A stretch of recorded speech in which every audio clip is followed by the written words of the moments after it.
Screen play king Bhagyaraju సినిమాలు మధ్యతరగతి కుటుంబాల జీవితాలకు అద్దం పట్టాయి. ఆయన సినిమాల్లోని జీవిత సత్యాలు ఇప్పటికీ మనకు వర్తిస్తాయి. అలాంటి 7 ముఖ్యమైన పాఠాలేంటో ఈ వీడియోలో మనం తెలుసుకుందాం.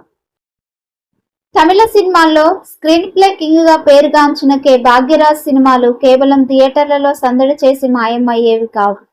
అవి మధ్యతరగతి కుటుంబాల రోజువారీ జీవితాలకు అద్దం పడతాయి. భారీ ఫైట్లు, ఖరీదైన సెట్టింగులు లేకుండా సామాన్య మనుషులతో ఆయన చెప్పిన కథలు ఈ రోజుకి మనకు ఎన్నో పాఠాలు నేర్పుతున్నాయి. ఆయన సినిమాల నుంచి మనం నేర్చుకోవాల్సిన 7 జీవిత సత్యాలు ఇవే. అందులో మొదటి సినిమా అందా 7 నాట్కల్, తెలుగులో ఆ 7 రోజులు. పాలగ్గట్టు మాధవన్ పాత్ర ద్వారా భాగ్యరాజు ప్రేమకు కొత్త నిర్వచనం చెప్పారు. తాను ప్రేమించిన అమ్మాయికి వేరొకరితో పెళ్ళయిందని తెలిసాక ఆమె జీవితాన్ని నాశనం చేయడం ప్రేమ కాదని ఈ సినిమా చాటి చెప్పింది. నా ప్రేయసి నాకు భార్య కాలేకపోయినా ఆమె అత్తారింట్లో నిందలు పడకూడదు అనే డైలాగు ప్రేమలోని పరిణతికి నిదర్శనం. ప్రేమంటే సొంతం చేసుకోవడమే కాదు, ప్రేమించిన వారు ఎక్కడున్నా సంతోషంగా ఉండాలని కోరుకోవడం కూడా. పెళ్లి బంధంలో సర్దుకుపోవాలని చెప్పే సినిమా ముందనే ముడిచ్చు. ఇది తెలుగులో వద్దంటే పెళ్లిగా వచ్చింది. ఒక అపార్థంతో మొదలైన పెళ్లి బంధం ప్రేమ ఓర్పుతో ఎలా అందమైన కుటుంబంగా మారుతుందో ఈ సినిమా చూపించింది. భార్యాభర్తల మధ్య ఈగో బంధాన్ని నాశనం చేస్తుందని కామెడీతో కలిపి చెప్పారు భాగ్యరాజు గారు.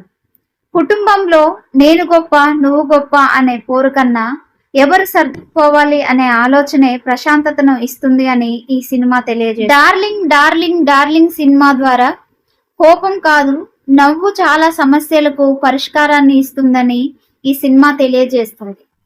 జీవితంలో ఎన్ని కష్టాలు వచ్చినా వాటిని చిన్న నవ్వుతో కాస్త హాస్యంతో ఎదుర్కొంటే సమస్య తీవ్రత తగ్గిపోతుందని ఈ సినిమా తెలియజేస్తుంది. భాగ్యరాజ్ హీరోలు ఎప్పుడు కష్టమైన పరిస్థితులను తమ తెలివైన హాస్యంతోనే డీల్ చేస్తారని ఈ సినిమా చెబుతుంది.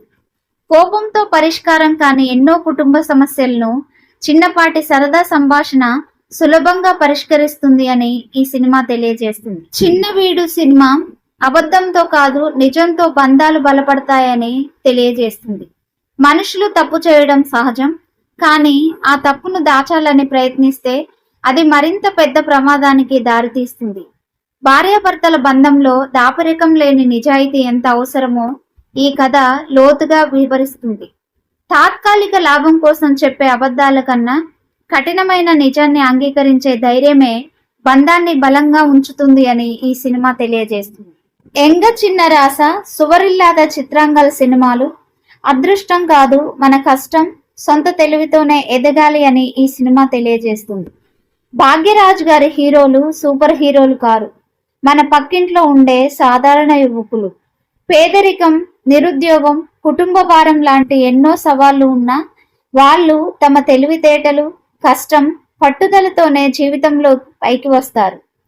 అదృష్టం కోసం ఎదురు చూడటం కన్నా మన దగ్గరున్న టాలెంట్ని, తెలివిని నమ్ముకుంటే విజయం మనదే అని ఈ సినిమా తెలియజేస్తుంది. అపార్థాలే గొడవలకు కారణమని సుందరకాండ సినిమా తెలియజేస్తుంది.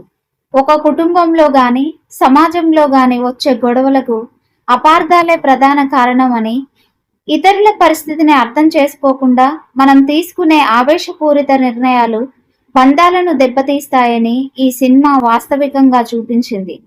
ఎదుటివారి కోణం నుంచి ఆలోచించడం మొదలు పెడితే కుటుంబంలో గొడవలకు చోటే ఉండదు అని ఈ సినిమా తెలియజేస్తుంది. భాగ్యరాజ్ గారి సినిమాల్లో హీరోయిన్లు ముందానై ముడిచ్చిలో పరిమళ, అందా 7 నాట్కల్లో వసంతి కేవలం గ్లామర్ డాల్స్ గా ఉండరు. వాళ్ళు తమ హక్కుల కోసం పోరాడతారు. కుటుంబంలో కీలక నిర్ణయాలు తీసుకునే వ్యక్తిత్వం ఉన్నవారిగా ఉంటారు. మహిళల భావాలకు, వారి ఆత్మగౌరవానికి విలువ ఇచ్చే కుటుంబమే ఆరోగ్యకరమైన సమాజాన్ని నిర్మిస్తుంది అని ఆయన నమ్మకం. కాలం మారొచ్చు, టెక్నాలజీ పెరగొచ్చు, కానీ ప్రేమ, ఆప్యాయత, కోపం, ద్రోహం, క్షమ వంటి మనిషిలోని భావోద్వేగాలు ఎప్పటికీ మారవు. భాగ్యరాజు ఎంచుకున్న కథలన్నీ ఈ ఎమోషన్స్ చుట్టూనే తిరుగుతాయి. ఆయన సినిమాల్లో భారీ గ్రాఫిక్స్ ఉండవు, కానీ మనసును హత్తుకునే స్క్రీన్ ప్లే ఉంటుంది. అందుకే 80లలో వచ్చిన ఆయన సినిమాలు 2026లో ఉన్న కిడ్స్ కూడా కనెక్ట్ అవుతున్నాయి. ఒక మంచి పుస్తకం ఇచ్చే జ్ఞానాన్ని భాగ్యరాజు 2 గంటల సినిమా సులభంగా మనకు అందిస్తుంది. సంబంధాలను ఎలా చూసుకోవాలో, జీవితాన్ని ఎలా ఆస్వాదించాలో తనదైన శైలిలో నేర్పిన వాద్యార్ భాగ్యరాజు సినిమా ఎప్పటికీ ఒక గొప్ప లైఫ్ గైడ్ లాంటిది అని. అలాంటి గొప్ప దర్శకుడు ఇప్పుడు మన మధ్య లేకపోవడం అత్యంత బాధాకరం.